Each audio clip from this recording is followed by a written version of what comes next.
අක්කේ ඔයා මොකද කරන්නේ? අපි අද නිවාඩු දවසේ රස කෑමක්වත් හදමුද? මම නංගි Magical Hands by Gayatri YouTube channel එක බලන ගමන් ඉන්නේ මේ. අපි අද එකකින් බලලා මොන හරි කෑමක් හදලා බලමු.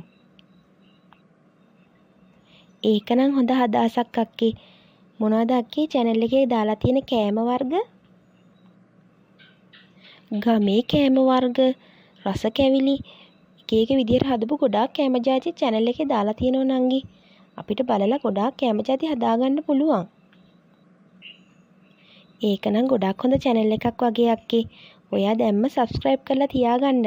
එතකොට අපිට ඉස්සරහටත් ගොඩාක් රස කෑම හදන්න බලන්න පුළුවන් වෙයි. ඒකනම් ඇත්ත නංගි. ගොඩාක් හොඳ channel එකක් තමයි මේ. මම ඉස්සල්ලාම කරේ subscribe කරපු එක. අපි එහෙනම් මේ දාලා තියෙන මාරි බිස්කට් කේක් එක හදලා බලමු.